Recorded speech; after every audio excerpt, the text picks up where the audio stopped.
worship the Lord. Hallelujah.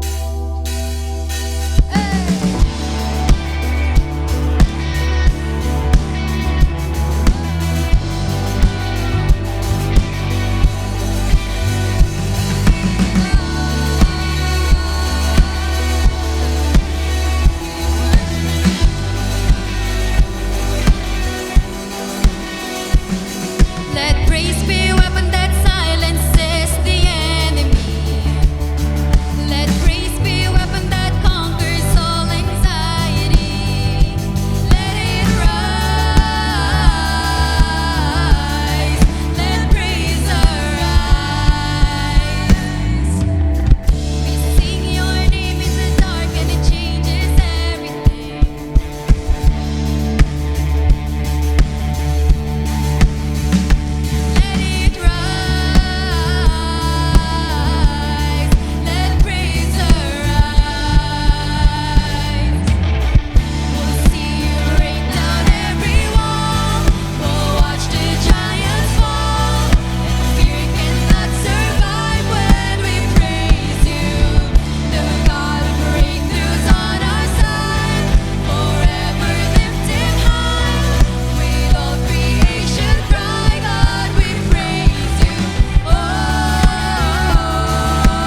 Your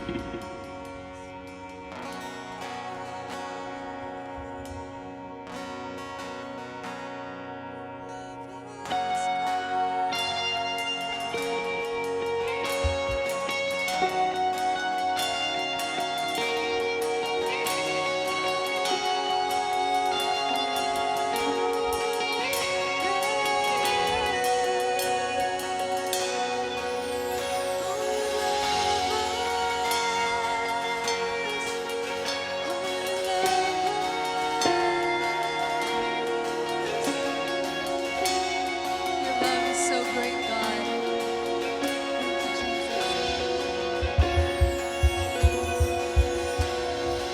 He is jealous for me. His love's like a hurricane. I am a tree. I'm bending beneath the weight of his wind and mercy. And all of a sudden, I am unaware of his afflictions eclipsed by glory. And I realize just how beautiful you are and how great your affections are for me.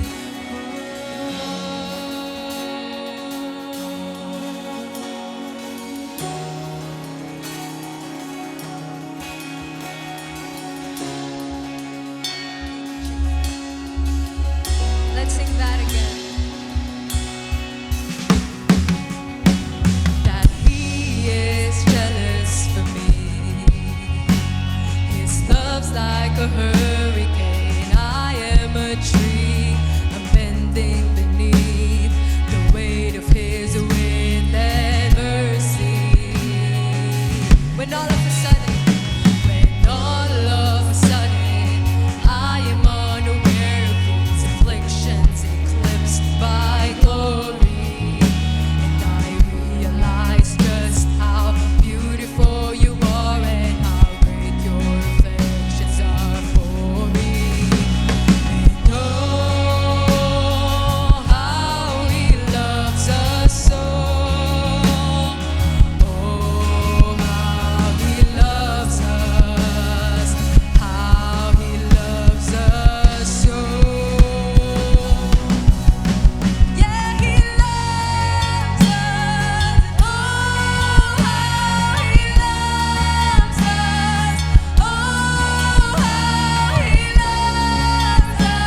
lives, Lord God, the debts that we pay, even, Lord God, our trials, our misunderstandings in life, every bit of hardship that we experience, those things cannot separate us from your great love, your good love, God.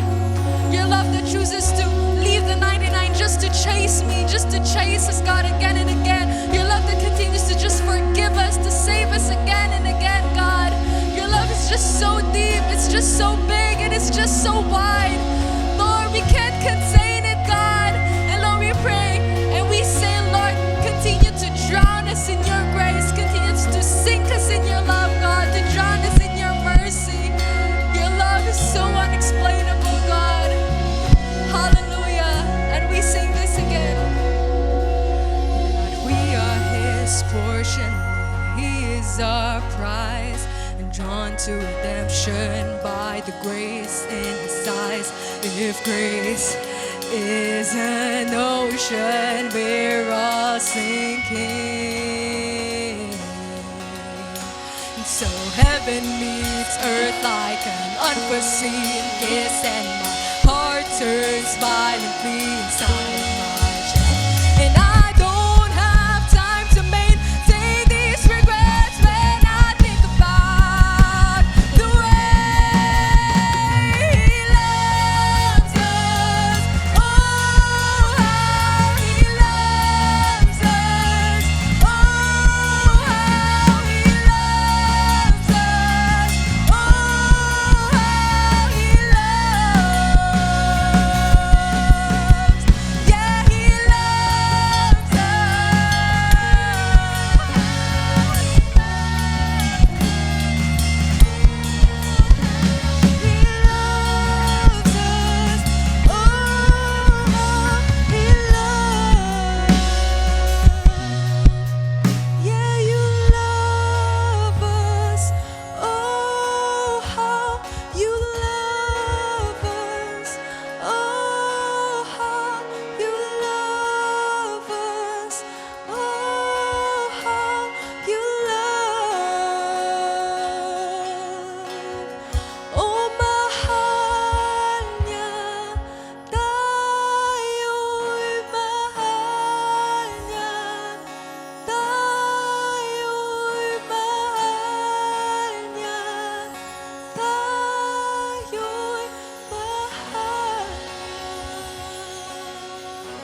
Thank you, Jesus. Can we just give the Lord our claps and shouts of praise?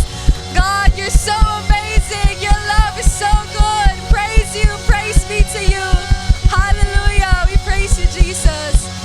Hallelujah. Indeed, Lord God, because of your love, we feel freedom. We feel that what it feels to be like living in a good place, Lord God. We feel the heavens, Father, because of your love.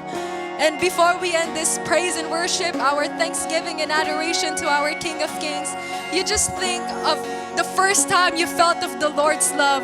Think of that when you were that young. And look at yourselves now, how the love of the Lord brought you into this place, brought you to who you are today, and how His love continued to overflow, not just in your life, but to the life of your family, your friends, and in this church. And Lord, we declare that your love will continue to be abundant, not just in our church, but in this city, God, in this nation, because you are good. Your mercy endures forever, and we just praise you. We praise you, Lord God. And all God's people say, Amen. Hallelujah. Praise you, Jesus. Praise you, Lord. Praise you.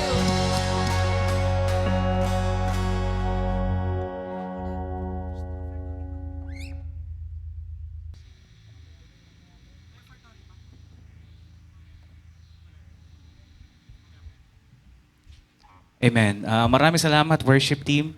And welcome po sa ating 5 p.m. Service. Welcome po. Sabihin niyo po sa katabi niyo, brother, sister, kamusta? Kamusta ang linggo?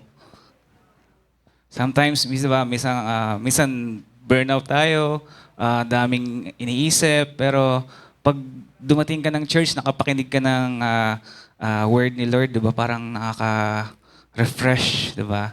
So, welcome, welcome, welcome.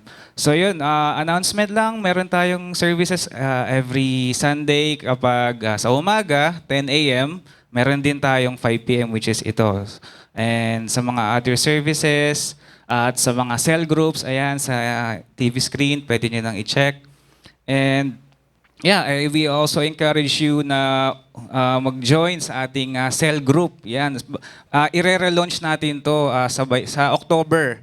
So kung kayo ay wala pang cell group, I highly encourage na mag-join kayo. So i-reach out na lang kayo ng ating mga cell leaders kung ano yung preferred time ninyo and anong araw. Yun. So alam ko excited na kayong lahat at huwag natin patagalin pa.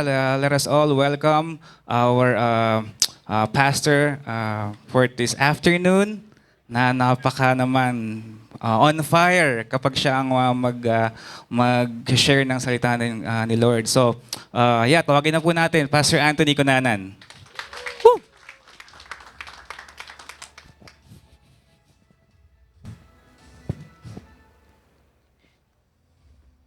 Amen and amen and amen and amen and amen and amen. Thank you, Brother Jeric. Palakpakan naman natin muli si Lord. Amen. Mabuti po si Lord ngayong hapon na to. And ako po ay hihilingin sa inyo na pwede bang pakibati naman ang inyong mga katabi at inyong mga nasa likod. And say hi and just smile. Maaring iba sa inyo hindi pa magkakakilala. Amen. Just greet them and say hi and smile. Amen and amen and amen and amen. I'm so excited for today. Pwede bang maimbitahan ko kayo na tumayo at basahin natin ang salita ng Panginoon? I will preach about from Acts chapter 8 verse 26 to 40. Basahin po natin. Nababasa niyo ba? Maliit yung nagawa ko. Sorry. Sorry. Pwede basahin natin. 1, 2, 3, go. Now, an angel of the Lord spoke to Philip, saying, Arise and go toward the south along the road which goes down from Jerusalem to Gaza. This is a desert. So he arose and went. And behold, a man of Ethiopia, a eunuch of great authority under Candace, the queen of the Ethiopians, had charged all her treasury and come to Jerusalem to worship, was returning, and sitting in his chariot, he was reading Isaiah the prophet. Then the Spirit said to Philip, Go near and overtake this chariot. So Philip ran to him and heard him reading the prophet Isaiah and said, Do you understand what you are reading? And he said, How can I, unless someone guides me? And he asked Philip to come up and sit with him. The place in the scriptures which he read was this: He was led as a sheep to the slaughter, and as a lamb before its shearers. Ang lalim nun. So he opened not his mouth. In his humiliation, his justice was taken away. And who will declare his generation? For his life is taken from the earth. Amen. Tayo po manalangin. Heavenly Father, we just want to bless you. Lord, salamat sa salita mo, Lord God, na meron kaming pag-aaralan, Panginoon, na meron kaming matututunan, Lord God. I pray, dear Holy Spirit, that as you are moving in this place, God, Lord, just speak to our hearts, Lord, how important, Lord God, and how, kung gaano kahalaga sa puso mo, Panginoon, yung pag-uusapan namin ngayon. And I know, God, that you will just moving, Lord God, that you are breaking every walls, Lord God, and I pray and speaking, Panginoon, that every heart be softened in the name of Jesus Christ, that we will be able to receive what you are saying, that we will be able, Panginoon, na ma-receive yung mga gusto mo pang gawin namin at mga gagawin mo pa sa buhay namin. Lord God, we commit to you the whole preaching of the word. Itago mo ko sa iyong likuran. Ikaw lang lagi ang maluluwalhati, Panginoon, at ikaw lang lagi ang mabibigyan ng parangal, Panginoon. Lord, we honor you and I commit to you today, Lord God. In Jesus' name we pray. Amen and amen. Makakaupo na po kayo. Salamat. Amen and amen and amen and amen. I just want to start with this video. Meron po akong ipapalabas sa inyo na video. It happens nung papunta po kami sa Singapore. Nagkasama ko po si Donon at si Nathan na punta kaming airport. So, let's play this video. Ayan po. Pwede bang lakas natin yung audio para marinig man lang nila?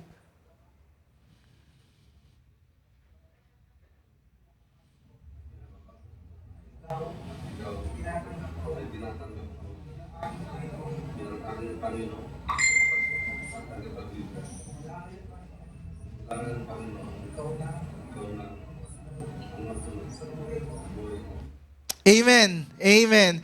Di ko po yun shinare para magyabang or something, but I just want to inspire something to each and every one of us and how can we learn. Na alam niyo po, nung papunta po kami doon sa airport during that time, I just felt that the Lord wants na yung sasakyan namin na Grab, kasi alam namin mag-Grab na kami, na matatanggap kay Lord, ano?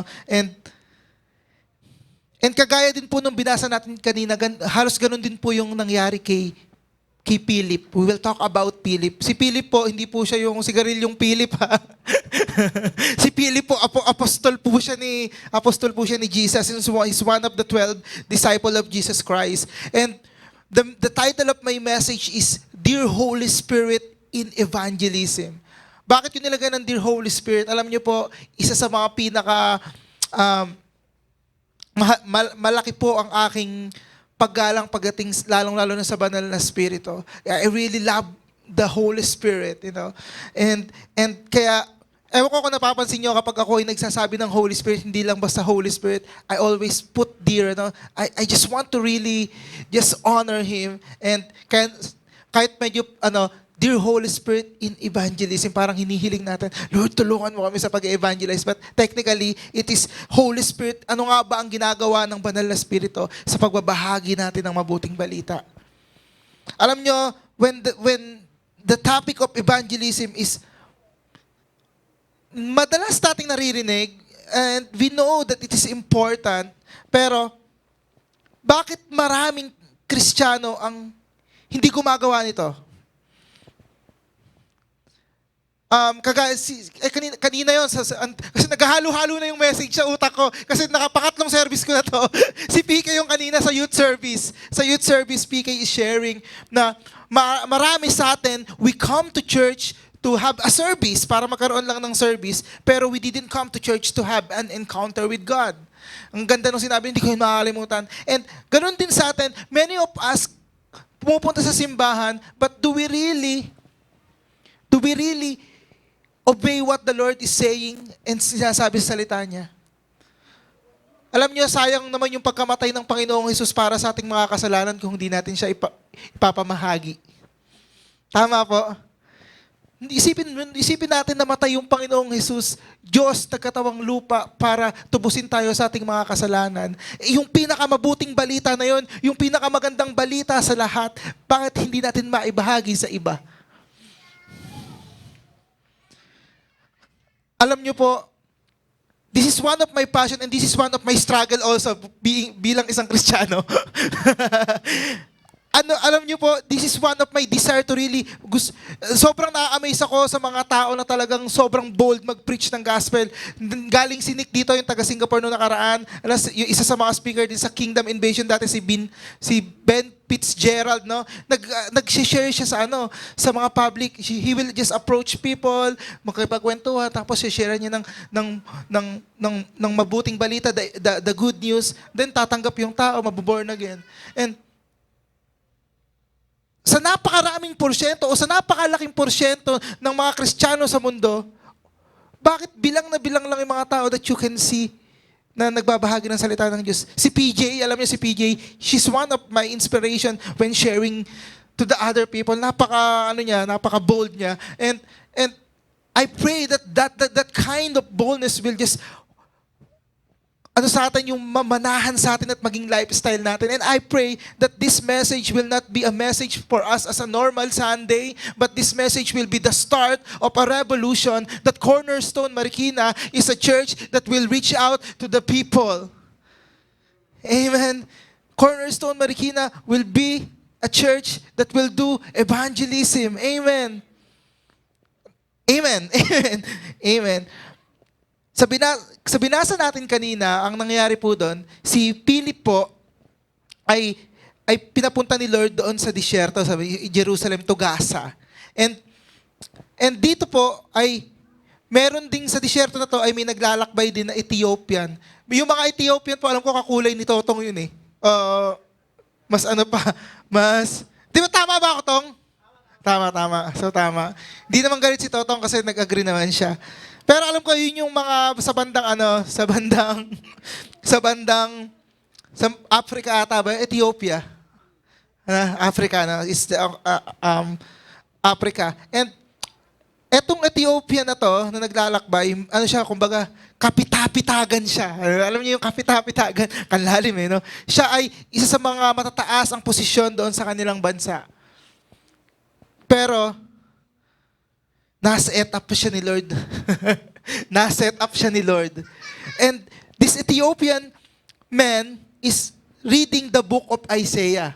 So habang nasa disyerto siya, naglalakbay siya, binabasa niya yung book of Isaiah. Pero isipin niyo, may dalawang senaryo na nangyayari. Etong Ethiopia, naglalakbay, may nagbabasa siya ng book of Isaiah, tapos ito naman si Philip, may natatanggap na utos. May natatanggap siyang may nangusap sa kanya si Lord na sabi, pumunta ka dito pumunta ka sa disyerto, papuntang Gaza, galing ka sa Jerusalem, papuntang kang Gaza. And then, basahin natin sa verse 29. Ang sabi dito sa verse 29, then the Spirit said to Philip, go near and overtake this chariot. Nabasa niyo ba yun? Then the Spirit, ang nangyari dito, nangusap yung banal na Espiritu kay Philip. When is the last time you've heard the Holy Spirit? Nakakatawa yung tanong, pero seryoso po ako.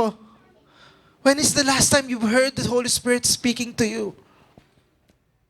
Dapat kaninang umaga lang. Dapat ngayon, naiisip mo na, nangungusap sa akin yung banal na Espiritu. Nangungusap sa akin yung banal na Espiritu ngayon. Amen.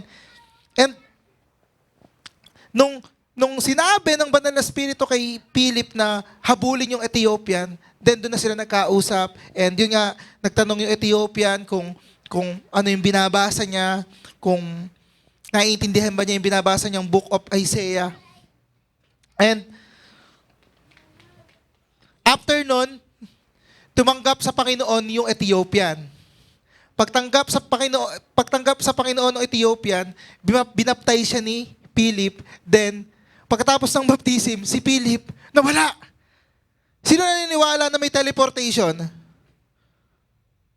Walang naniniwala sa inyo? Ako naniniwala eh. Alam niyo bakit? Nasa Bible. Imagine this. Hindi po ako gumagawa ng kwento. Diba sabi dito, sa verse 39, now when they came up out of the water, the Spirit of the Lord caught Philip away so that the eunuch saw him no more, and he went on his way rejoicing. But Philip was found at Azotus, and passing through, he preached in all the cities till he came to Caesarea. Diba? Naniniwala po ako may teleportation. Amen! Nasa Bible po. Ginawa ni Lord noong mga panahon ni Philip. Pero makikita po natin how powerful God is, how powerful the Holy Spirit is pagdating sa pagsasabahagi ng salita ng Diyos. And I have 3 points. 3 points po with 100 sub-points each. Joke lang, 3 puntos lang po. And I pray that these 3 points we will embrace it. Sabihin natin, yeah Lord, gusto ko to. And this is Holy Spirit in evangelism. Sa evangelism po, sa pagbabahagi ng mabuting balita, my first point is Holy Spirit leads. We need to be more sensitive on the leading of the Holy Spirit. Hindi naman sinasabi that, of course, syempre, it's a normal thing to share, pero alam mo yun, kapag may prompting yung Holy Spirit sa'yo, share to these people. Alam niyo po, yung sa Grab driver po na yun, Police Marikina po pala siya. Ano ko muna eh. But what I've heard before, bago pa namin siya kinukonvict na ako ng Panginoong ng Holy Spirit na kailangan ma-sharean mo yung sasakyan yung Grab. Kailangan ma-sharean mo yung driver. Ibig sabihin, I know that God is opening an opportunity and He's leading me to share to that driver. Siyempre, kinakabahan ako, mag-a-approach na ba yun, Lord? Mag-a-approach na naman ako. Tapos, mag-share ako. To be honest, pinaka-ayoko yung ginagawa. Pero pinaka-masarap naman na pakiramdam kapag nagawa mo na. Totoo po yun. Because, mahihain ako, hindi lang masyadong halata, pero minsan struggle po talaga ako makipag-usap sa mga ganong tao. And of course, hindi po tama yung sinasabi ko, pero gusto ko lang maging honest sa inyo. That hindi ko sinasabi na sobrang galing ko na lagi ako matapang sa pag-share. But it starts with the Holy Spirit leading me. I'm giving you the door and the opportunity na makapag-share dun sa Grab driver. Kaya ako kayo pinag-grab. Kasi nagtatanong po ako noon, wala bang maghahatid sa amin? Baka pwede naman maghatid sa amin. Hindi kasi available si Melvin, may pasok. Then, the Holy Spirit revealed, the purpose is, kaya pinag-grab ko kayo kasi gusto ko may taong maligtas. Amen? Siyempre, kumbaga ikaw parang, ang hirap naman, sige, pero grab na lang nga. Pero, when the Holy Spirit revealed na, oo nga, it's an opportunity to meet new people and to share God to others. And the Holy Spirit lead. Ganun po yung ginawa ng banal na Espiritu kay Philip. Di ba sabi nga doon sa verse 29, basahin nga natin ng malakas. 1, 2, 3, go.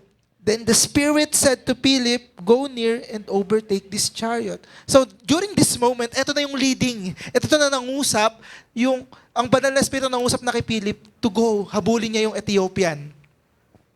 And in moment of your life, o maaaring mamayang paglabas nyo lang sa simbahan, baka kumatok sa inyo yung banal na Espiritu at sabihin, sharean mo naman si tatay na nagtitinda dun sa baba. Okay, sharean mo naman si Totong para ma-born again. Ay, hindi, joke lang yan.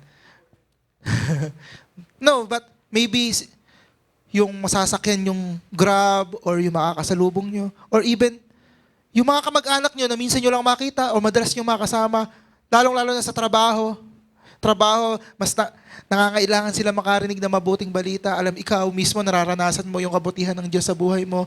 Alam mo, pag may problema ka, may kinakapitan ka sila, baka hindi nila alam kung saan sila kakapit. Dahil hindi nila kilala si Jesus. Ikaw alam na nila eh. Ikaw alam mo na kung kinino ka lalapit pag may problema ka. Ikaw alam mo kung sino yung may hawak ng buhay mo. Ikaw alam mo kung sino yung may plano sa buhay mo. Ikaw alam mo na ikaw ay ligtas at mapupunta ka sa langit. Pero sila, hindi nila alam kung saan papuntang langit. Kung ano yung sino yung daan. Kung ano yung mangyayari. And I pray, my prayer po, is when after this service, when we go out of this church, mas maging sensitive tayo sa Holy Spirit. Huwag po kayo mag-alala, that will lead to second point. Alam ko na yung mga tumatakbo sa isip nyo, paano nga pag nangusap sa akin yung banal na Espiritu, ano yung sasabihin ko? And that's my second point, that in evangelism, Holy Spirit empowers. Sabi sa verse 35, then Philip opened his mouth and beginning at the scripture, preached Jesus to him. Hindi po ako naniniwala na alam na ni Philip yung sasabihin niya. It's a book of Prophet Isaiah. And hindi naman sinabi na si Philip ay nag-aaral ng Law of Moses. Ay, yung ano nila sa Judaism. Kasi si Philip ay mga follower ni Jesus lang na, diba sila Peter nga, mangingisda. Si Paul talaga, teacher of the law siya. Pero etong sila Philip, wala namang nabanggit. And I believe that this verse 35, then Philip opened his mouth and he began to preach the gospel to that Ethiopian, naniniwala ako na ang banal na Espiritu ang nagbigay sa kanya nun. Dahil, sabi to sa Luke chapter 12:12, basahin natin. Luke chapter 12:12, sabi dito, basahin natin ito, maganda ito. 1, 2, 3, go. For the Holy Spirit, wow. Amen. So ngayon, na-break na natin yung takot. No? Pag nangusap sa atin yung Holy Spirit, okay, si Lord naman pala magbibigay sa akin ng mga salita. Alam niyo po, nung alam ko na, resolve na sa puso ko na sharean ko yung Grab driver kahit hindi ko pa kilala kung sino yon. Kasi nagpabook lang ako kay Melvin. And nung sumakay na kami, sabi ko, Lord, bigyan mo ako ng wisdom kung paano ko siya ma-approach. Alam mo namang approach mo agad na, pwede po bang sharean ko kayo? Ano po ba kayo? Hindi eh. This is what happened. I'm giving this illustration para mas makita niyo yung what can be done. Hindi ko sabing ito yung format or formula, but this is the way kung paano ako nilid ng Banal na Espiritu to do this. And salamat kay Brother Donon na na-capture niya yung moment na yon nung tumatanggap na sa Panginoong Jesus yung driver. Ang nangyari po noon, sabi ko, Lord, bigyan mo ako paano ko siya approach. Siyempre ako, ang ginawa ko pagpasok ko, bati muna. Good afternoon po, musta po? Nakita ko, nagpapatugtog siya.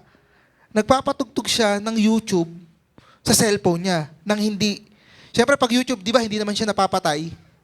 Sa YouTube ko, napapatay ko. Di, meron po akong application. Yung YouTube din siya, YouTube, pero it's like a premium. Di ba pag premium, pwede mo na siyang i-off. Pwede mo nang i-turn off yung screen. Then it will continue playing. Tawag doon, pinlag, Revance. Sabi ko, Kuya, yung YouTube mo ganyan lang yan, then lakas na yan sa battery. Oo nga ganyan lang. Kasi syempre, pag pinatay ko, mamamatay din yung sound trip ko. Sabi niya. Sabi ko, sige, may ipapasa ako sa yung application para pwede ka na mag-sound trip sa YouTube nang nakapatay yung screen mo. Tipid ka na sa battery. So, inayos ko muna yung phone niya. Siyempre, binasa ko muna sa kanya yung application. Then, kwentuhan, kung taga saan, ganon. Usually, ang tinatanong ko, taga saan po kayo? Ilan po yung anak nyo? Ganon. Sa mga driver, siyempre, ilang taon na po kayong nagdadrive, sa inyo po ba tong kotse? Mga ganon, di ba? Ganon naman yung mga Grab driver, di ba? Either boundary sila or sila mismo yung may-ari. So, siya yung may-ari ng kotse. And, habang nag-uusap kami, it leads to some conversation about faith. I know that's the timing na gusto nang sabihin ng Panginoong Jesus na ipakilala mo na ako sa Kanya.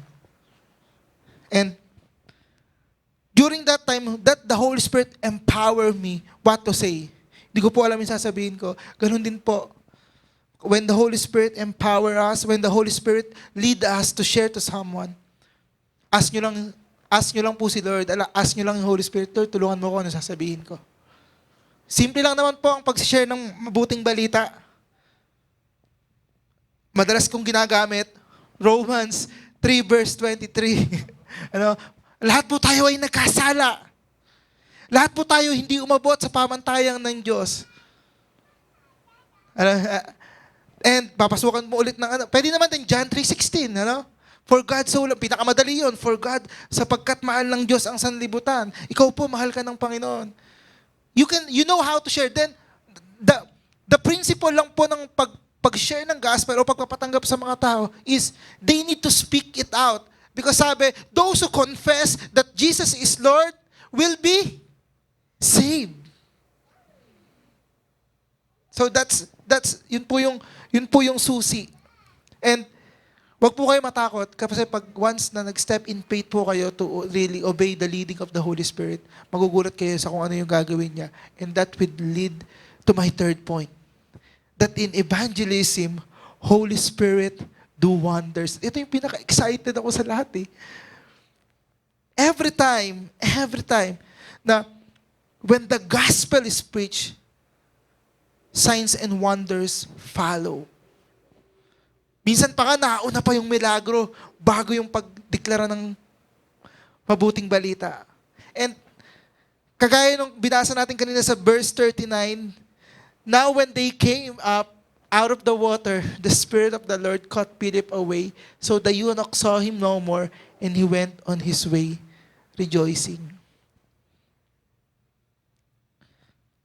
Sobrang nabibless po ako sa kwento na to, dahil kung paano binakapan ng Banal na Espiritu yung pag-share ni Philip. Talagang pinakita lang ng Diyos doon sa Ethiopian na nakakilala mo lang si Philip para makilala mo ako.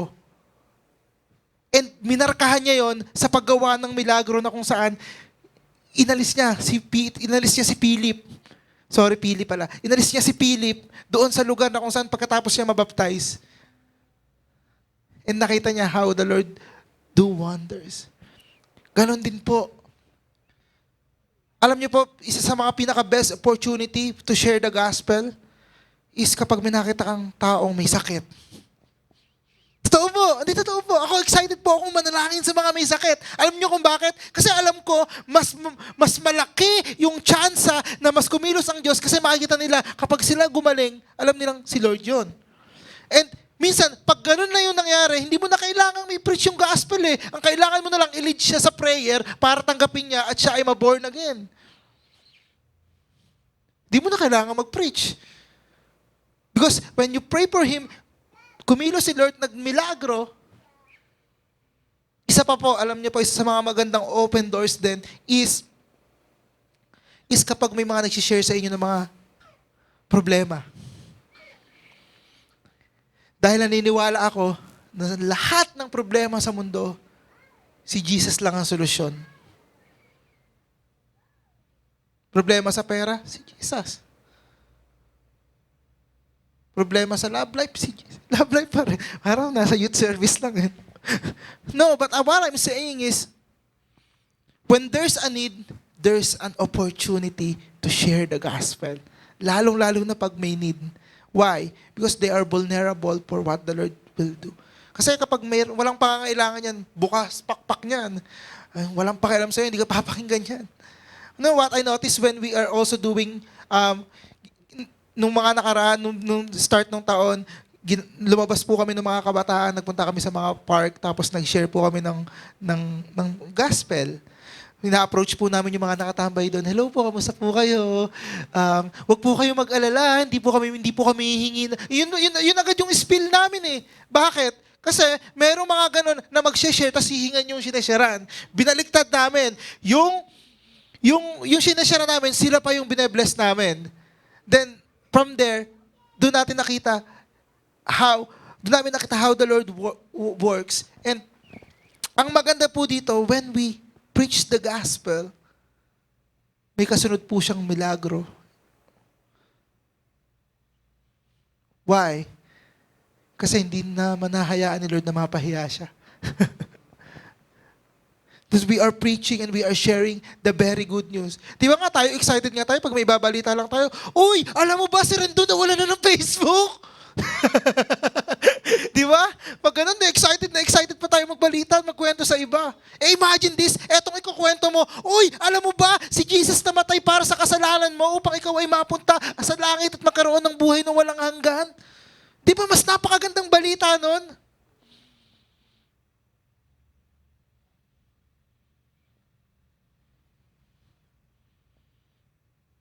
Huwag po tayo matakot to share the gospel. Tandaan niyo po, ito yung lagi kong pang-encourage sa sarili ko kapag, lalo pag may urge o may leading lalo na may sharean ba ako. Hindi ko trabaho na kung ano yung magiging reaction ng sharean ko. My only responsibility is to approach the people and share Jesus to them. Kung tumanggap man siya o hindi, pumayag man siya na masharean ko o hindi, itabuin niya man ako o hindi, wala na akong pakialam doon kasi it's between Him and the Holy Spirit. Pero alam niyo po what I noticed? Kasi po alam ko may leading na nasisharean ko po yung Grab driver. Sabi ko, Lord, i-prepare mo yung puso niya. Alam niyo, napaka-receptive ng Grab driver. Ano yun? Police. Taga-Tugigaraw. Nagulat ako, Police Marikina pala siya. Sideline niya lang pala yung, kumbaga extra niya lang yung Grab, yung pag-Grab. Then, I realized, syempre, hindi ko inisip, grabe na, nung nalaman kong police, parang, oh, Lord, ano kaya to? Magiging receptive kaya to? Pero, yun yung milagrong ginawa ni Lord. Kasi sabi ko, Lord, palambot, ihanda mo yung taong shasharan ko. Kahit pag may nilalagay na si Lord sa inyo ngayon na tao, just pray for them. And Lord, shasharan ko siya, pero ihanda mo yung puso niya. Amen po. Huwag po kayo matakot na, kunyari, yung gustong-gusto ko mga pinapanalangin, yung mga pilay, mga bingi, mga bulag.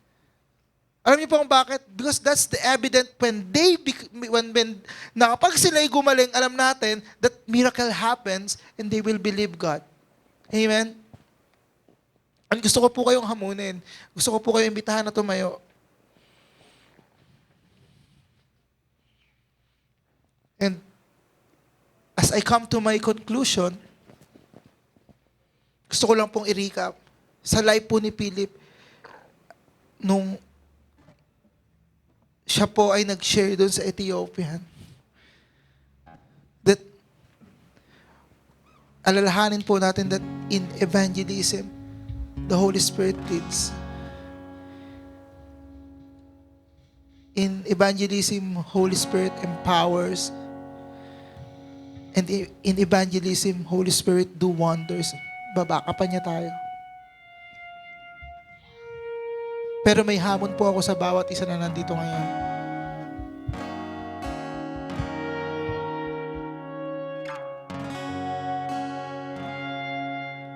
Alam niyo po, nung sa book din ng Acts, meron pong isang dangerous na panalangin po ang ginawa ng mga apostle. Nung sila po ay nakakaranas ng persecution, di na po kasi sila po kasi nung pagkamatay ni Jesus, nag-ascend si Jesus after 40 days namatay si Jesus after 3 days, nabuhay naman uli. 40 days umakit na siya sa langit, nahaluklok sa pero 40 days po umakit na po si Jesus. Ang sabi ni Jesus, maghintay kayo dahil may bibigay ako sa inyo, and that is the Holy Spirit that happens nung Acts chapter 2. That's the upper room. Pero after that, naging bold yung mga tao, yung mga mananampalataya ng Panginoong Jesus. Naging bold to really preach Jesus. To preach Jesus to other people. And to the point na sila po ay pinersecute na ng gobyerno, pinersecute ng mga matataas na religious leader. And even on that moment, nakakulong pa si Peter noon dahil sa pagpipreach ng gospel. Pero there is time there sa book of Acts na sinabi ng mga disciple, pinapersecute na sila. Pero ang panalangin nila, alam niyo po kung ano yung panalangin nila? Hindi po, Lord, patigilin mo na yung mga umaalipusta sa amin. Lord, patigilin mo na yung mga kumukontra sa amin. Hindi po ganun yung prayer nila. Ang prayer po nila, Lord, patapangin mo pa ako para maibahagi kita sa ibang mga tao. Ganun po yung prayer ng mga disciple noon. And I pray, and that's the challenge for us as we talk about Holy Spirit, our dear Holy Spirit.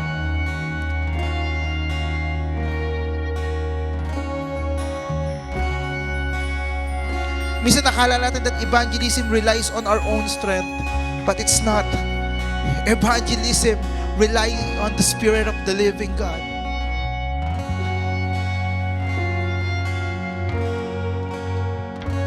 And the challenge ko po sa inyo ngayong hapon, are you willing to say and cry to God and say, Lord, make me bold. I want to share the good news, Lord, to other people.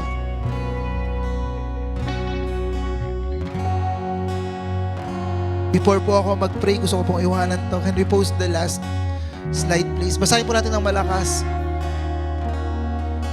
Why don't we engage in evangelism when the dear Holy Spirit, who is the powerful, is involved? Bakit hindi natin i-share si Lord? Bakit hindi tayo magbahagi ng mabuting balita kung yung pinakamakapangyarihan sa lahat, yung ating kasama when we share the good news? Imagine this, sa Trinity, sa God the Father, God the Son, and God the Holy Spirit is the one that is with us. Di ba kaya nga umakyat si Jesus, nag-ascend sa langit, but He sent the Holy Spirit to be with us, to be more personal to us, so we can have the revelation of who God is. So there's someone that will empower us to do impossible and to do the miracles and to do the impossible things. And to empower us to share the good news.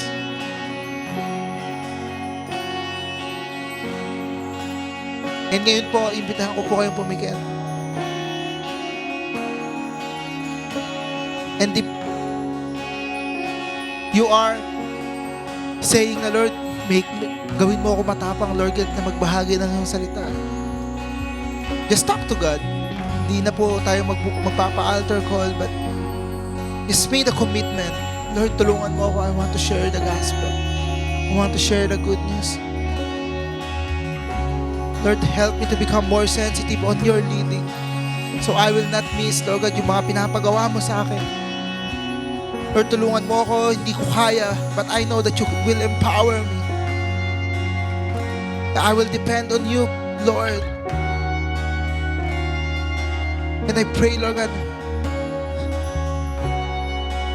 that I know that you will back up every preaching of the gospel with your power. Lord, salamat po. Lord, I pray, kami po ngayon na nandito sa 5 p.m. service, Lord, I pray that as we talk about the Holy Spirit for this whole month, Lord, bukod sa pag-receive namin sa iyo, oh dear Holy Spirit, gusto po namin na mag-umapaw yung overflow ng iyong presensya sa aming mga buhay, that it will be shared to others. Lord, I pray and declare, that's our prayer, make us bold, God. Make us bold. Lord, make us bold. Gawin mo kaming matapang. Lord, I pray that even as of this moment, you lead us to the people that you want us to share. Give us the boldness to approach and share to them and empower us. Lord, I pray for your anointing. I pray for your blessings to each and every one of us. We thank you, God, and we just want to bless you. Dear Holy Spirit, convict us. Capture our hearts, Lord. Make evangelism our passion, God. Make evangelism our passion in the name of Jesus Christ. Make evangelism our passion, Lord.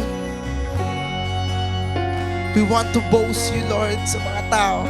Gusto ka naming ibahagi. Lord, we thank you, Lord. And we give back all the glory to you. In Jesus' name, amen and amen and amen.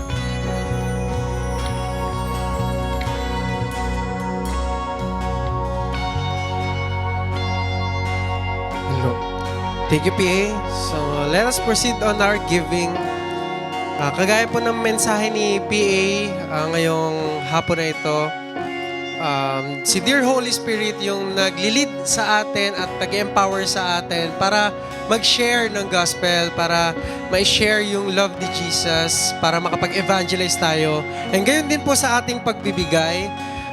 Si Dear Holy Spirit din yung nagli-lead sa atin and nag-empower sa atin para magbigay. Kasi kung sa sarili lang natin, mahirap po talaga magbigay. Pero dahil nga kay Dear Holy Spirit, yun, nagiging mas madali na. And allow me to share you yung Deuteronomy 8 verse 18. Sabi doon, remember the Lord your God, for it is He who gives you the ability to produce wealth. So sabi, alalahanin po natin ang ating Diyos sapagkat sa Kanya nanggagaling ang lahat ng ating mga tinatamasa. So wag po natin pagdamutan ng ating Panginoon, di ba? Ngayon pong medyo, alam niyo, nakakaluwag-luwag na tayo, nakakabili na tayo ng mga gusto natin, nakakakain na tayo ng mga masasarap, di ba? Pagka gusto natin mag-Jollibee, makapag-Jollibee na tayo. Ngayon pa bang may konti na tayong ngayon pa bang may kakayanan na tayo magbigay, saka pa tayo magdadamot kay Lord, di ba? So, palagi nating alalahanin na kay Lord galing yung ating mga blessings na nare-receive sa araw-araw. Amen? So, pwede na po tayo magbigay. Pwede po natin i-drop yung mga tithes and offerings natin or envelope dito sa harapan. And kung online bank transfer naman po, pwede rin naman or through GCash. Maraming salamat po and happy Sunday, everyone.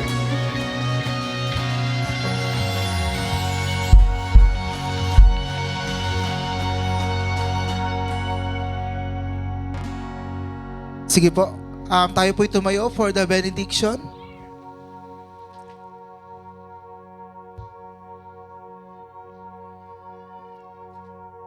Go make disciple of all nations, baptize them in the name of the Father, and of the Son, and of the Holy Spirit. Ang pagpapala ng Diyos Ama, ang pag-ibig ng Diyos Anak, at ang walang hanggang pagkikipisan ng banal na Espiritu ay sa ating lahat. And amen and amen. Go, preach the gospel.